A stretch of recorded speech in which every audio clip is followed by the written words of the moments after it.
for the technical problems. Back to the beginning, I'm Izzy Martin. I'm the CEO of the Sierra Fund.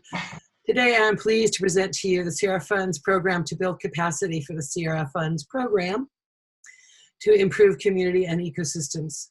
We're bringing our program to the state capitol as part of our mission work. We are located in the heart of the Sierra Nevada, and since 2001, we have led projects that demonstrate methods to restore ecosystem function and resiliency to protect public health. We've raised millions of dollars from public and private sources to support collaborative activities to restore and protect the headwaters. And we've sponsored successful state legislation, including establishing the Sierra Conservancy. I'm going to talk a little bit later about how we do that.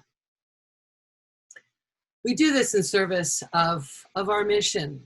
We are of this place and we serve the Sierra. Our mission is to confront the legacy of the impacts of the 19th century gold rush that persist to this day in our region.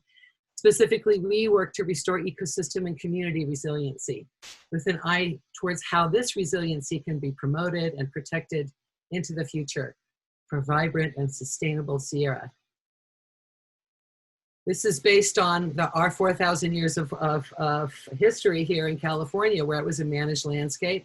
When the gold rush began, this place had an active population of people in relationship with the land who had cultivated this place with beautiful results in our forests, our salmon runs.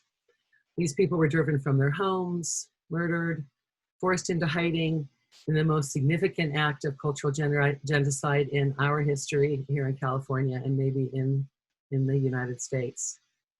The miners cut down the trees, dammed and redirected the rivers to use the water for gold mining, and they blocked fish passage.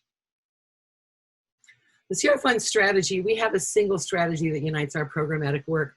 We've presented this at every single Lunch and Learn, but we think it's important we are interested in seeing that our work has a real impact. We're not randomly doing conservation. We want to see that as we increase investment in the Sierra, we increase resiliency. We improve the ability of the region to respond to and adapt to change at both the ecosystem and at the community level. So each one of our programs uses this very deliberate approach. We engage the people who we know are experts. We try to get a 360-degree view of what is the problem. We try to identify what the policy gaps are, what the data gaps are, in order to improve our understanding about how to bring change to where we live in a way that's the most effective, bang for the buck, improve resiliency, and make a real change that promotes our place into the future, both our communities and our resources. We do this with 3 programs. We have of course, our ecosystem resiliency program is probably the most well-known. Our environmentally healthy communities program has also been making some real forward progress. The third is more our capacity building program. That's where our advocacy work is nested, and that's mostly what I'll be talking about today. As outlined in our presentations earlier this year, our ecosystem resiliency program has 4 targets: mercury and fish. My screen is funny. Okay, mines and mine features, meadow restoration, forest management, and volitional fish passage and habitat. And for each of these projects, we strive to restore ecosystem resiliency. And in each of these, we try to evaluate best practices and inform policy.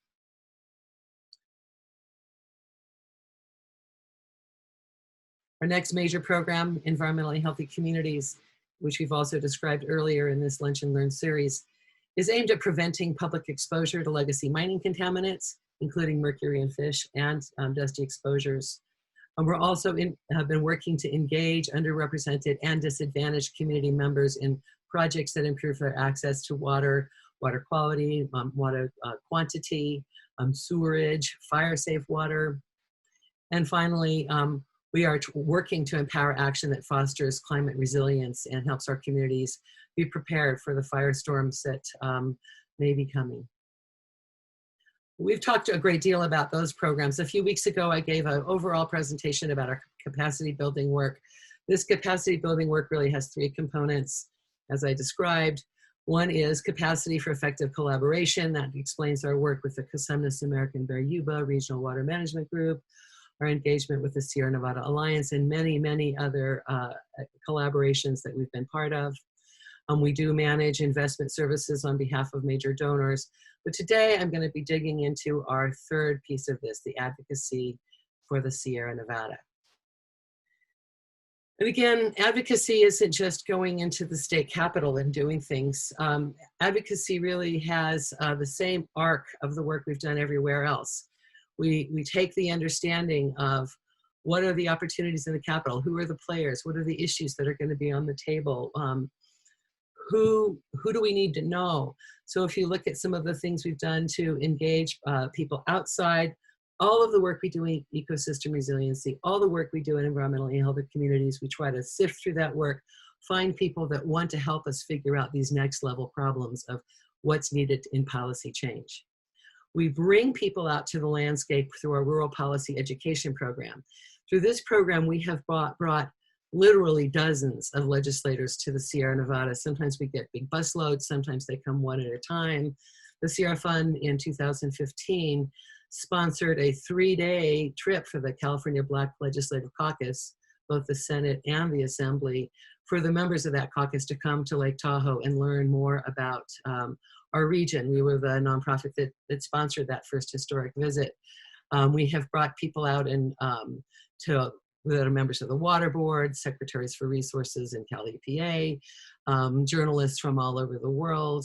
So we take a lot of time to engage problem solvers and understanders out on the landscape, and we talk with them about what needs to be done. And through this process, we've helped to identify some of the most important activities that we have accomplished, and what are the gaps in policy, and some of our accomplishments are here. Now, most people, when they talk about lobbying and legislation, they're thinking about this, how a bill becomes law. And this is definitely real. This happens. There is a place where you have to figure out what to do next and what sort of opportunities are available. Sometimes it's a giant bill like the global climate change bill. Sometimes it's kind of small, just correcting an error, or maybe just bringing something into the 21st century.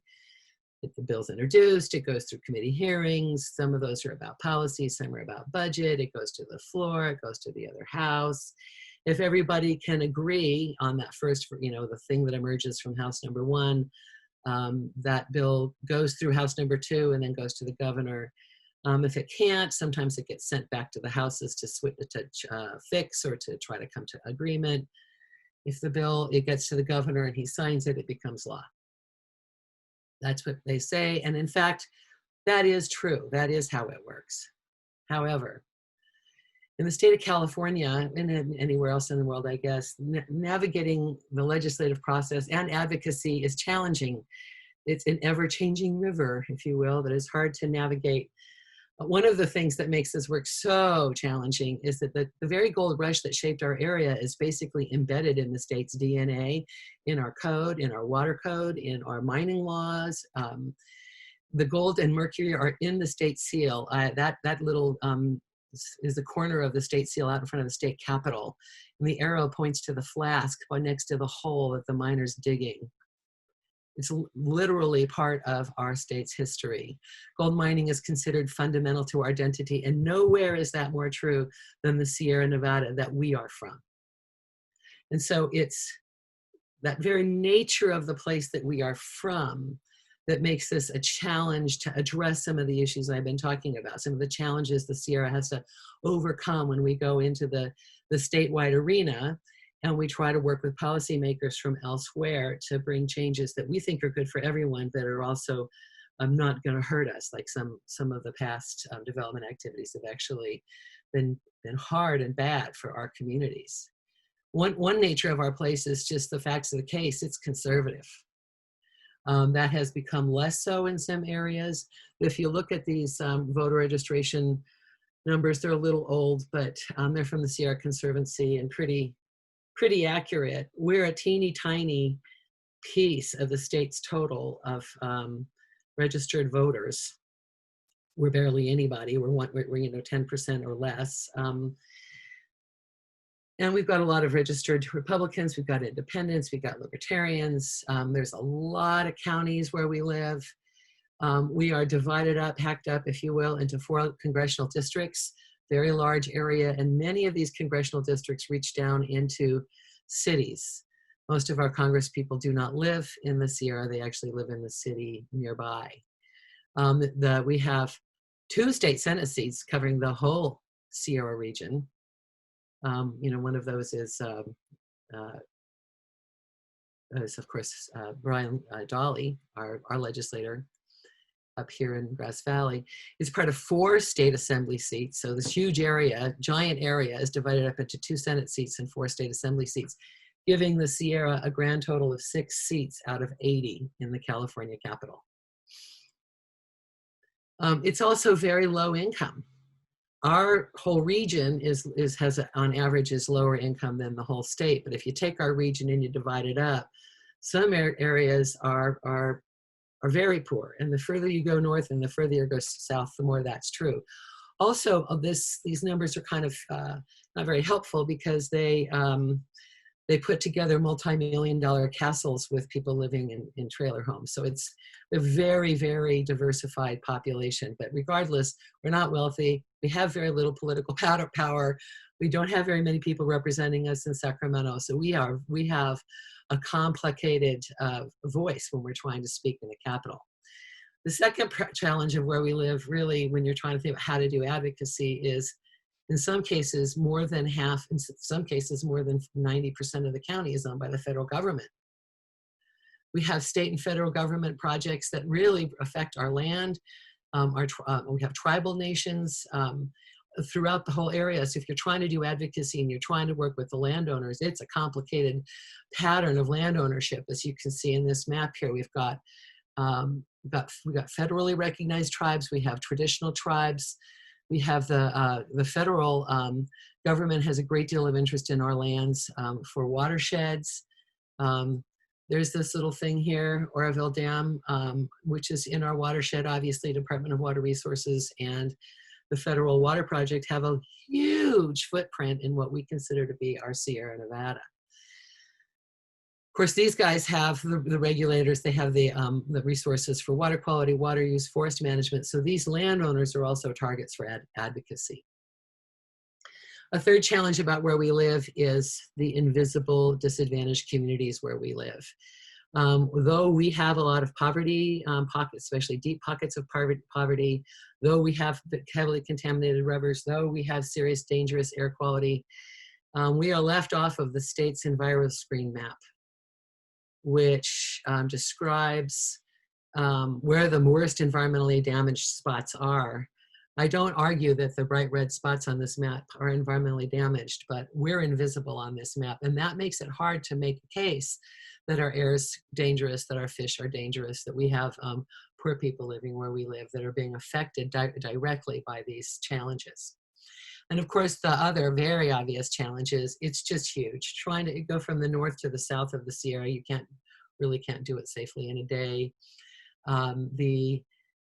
And it also, because we don't have any big cities, San Francisco, LA, we don't have foundations and corporations that fund in our region.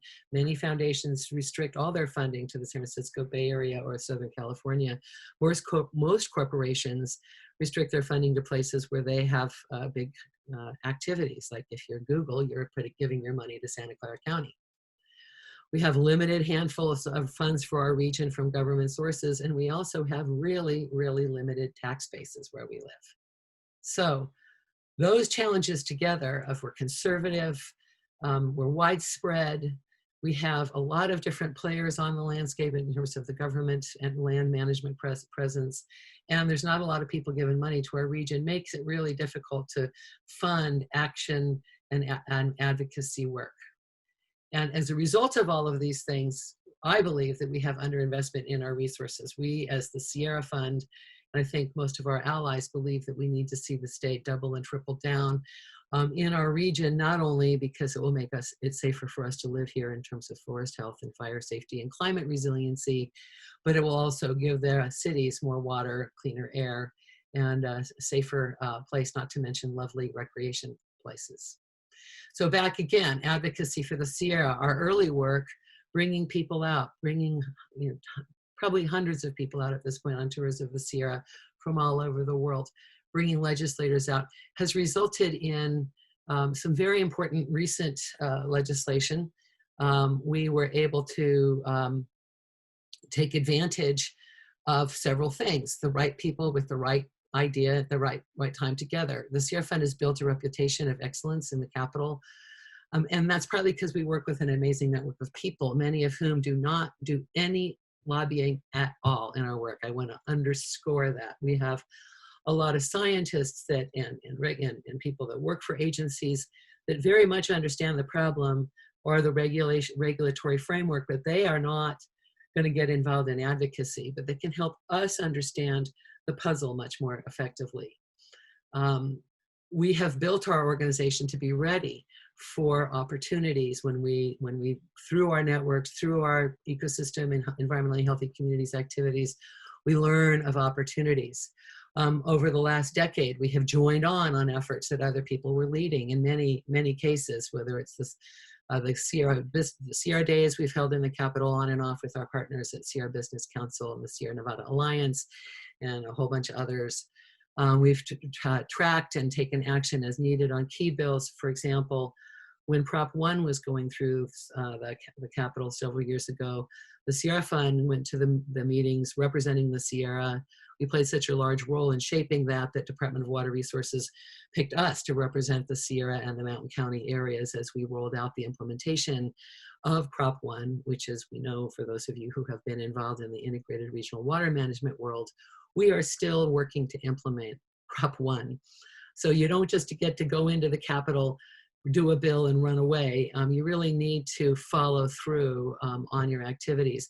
We also took advantage of the opportunity of having a brilliant, and I want to say impatient governor on his 4th term who couldn't believe that the mining laws were still so in disarray, if you will. And so we did work hard to understand what the industry needed, what the mining industry needed, and what the governor wanted to do, and we're successful in some of the most significant changes in mining law in a generation. So this year, we started off with a pretty exciting set of ideas. Brilliant, if you will. The governor himself had produced a climate resilience bond proposal when we had a $4.75 billion. He was going to put in resiliency because we had a huge surplus and everybody was fighting about how to get that money. And and you know, here we were. In fact, here's his proposal. Boy, how times change, right? 60 million for sustainable groundwater management, 80 million towards development of statewide LiDAR maps. I can just hear Nick Graham wanting that to be done. 60% of this money is going to go for the water resiliency portfolio, which the Sierra Fund extensively commented on last year, and we were over the moon that we'd gotten a bunch of our ideas into the water portfolio. We got the governor's portfolio to include information about sedimentation and reservoirs. We had got a really specific language in there around mercury. He was going to put billions of dollars behind it. We parried back with our ideas about the 1 billion in repairing forests and meadows and taking it to the Conservancy and all of this fabulous stuff. But what really happened was COVID. And that has had an incredible impact on the legislature. The way it is functioning has changed. The legislature isn't holding public hearings. People can't come in from outside and testify very easily. The legislature basically killed every bill that was, just put it aside and didn't carry it forward. Any bill that wasn't considered urgent. A few bills were trying to sneak under the wire on that. Those mostly got kicked out. This one, however, has managed to survive. So we have two policy priorities that we're working on right now. One is a bill that our Senator Dolly has put in to expand the boundary of the Sierra Nevada Conservancy to include Trinity and Siskiyou counties. This, obviously, we know that those are not geologically part of the Sierra. We also know that neither is Lassen or Shasta, and they're both happy to be in the Conservancy. We supported this. We worked with Mr. Dolly on this and some of the people in Siskiyou and Trinity County. They had originally been opposed to being part of the Conservancy, but after seeing all the benefits that it has brought people, they wanted to get in. And it was considered urgent because between us, those regions that are now all in the Conservancy map are basically the mine scarred lands of the Sierra, the gold of the state, the gold rush impacted counties. So we have so much in common. We have in common the kinds of land ownership patterns, the kinds of low density conservative population, but people that are committed to their landscapes, people that want to recover and have healthy rural communities are now captured underneath this nice big, I think well-conceived and well-developed conservancy. So the bill doesn't really have any opposition. It was kind of being held because no one could think of, he's a Republican and why move his bill? But a lot of us said, look, you guys, we've got all this money to spend in the forest. Please let these guys into this well-organized organizational effort that the Conservancy has been leading. Their watershed improvement program opens up now to Trinity and Siskiyou County. So it's all good. The second thing that's happening this year, despite COVID, is the State Water Resources Control Board is continuing on their long, many-year effort to try to create a water permit for the activity of suction dredge mining. This is a result of a bill that the Sierra Fund sponsored and got passed in 2015, which at that point, there had been a moratorium on suction dredge mining that we helped get enacted in 2008 under then Governor Schwarzenegger. We insisted that the state needed to do some kind of environmental impact reports on the impact of this very dangerous and damaging activity. Those environmental impact reports revealed that indeed there was 9 significant and unmitigable impacts of suction dredge mining. The outcome of all of that was that the Water Board and other agencies all said, look, we're very concerned about suction dredge mining because it's violating water quality and endangered species and tribal and cultural practices and all kinds of other significant unmitigable impacts on noise and other things. So the legislature said, okay, of all of the things you're raising, the most egregious and scary is this water contamination thing. And they ordered the Water Board to evaluate suction dredge mining for its water quality impacts and see if there was some way they could regulate, issue a permit that if the miners obeyed that permit, they wouldn't be degrading our water quality. So that permit has finally come up. It is a draft permit. You can look it up on the State Water Resources Control Board NPDES website and find the suction dredge mining proposed permit. The Sierra Fund is working with a coalition led by the Karuk tribe. We're working with the Pacific Coast Federation of Fishermen and United Auburn Indian Community and others are opposed to the NPDES in its current format. So we're participating in those hearings. And again, both of these legislative activities we're involved in now are not new things. They carry forward work we have been consistently engaged in for 15 years. So we started on suction dredge mining 15 years ago. So I think probably the most important thing I want to say about our work that we do in the Capitol is we try very hard to be on top of the science, on top of the policy. We try not to go in and do legislation unless we actually have to, as in the case of suction dredge mining, or in the case of the Surface Mining Act, which was really desperately needing work. But when we do this work, we want to make sure that we are open to suggestion. We are open to engaging anybody that has a credible and reasonable or even just passionate reason to be wanting to protect the Sierra Nevada and support the mission of preserving and protecting our ecosystem and community resiliency.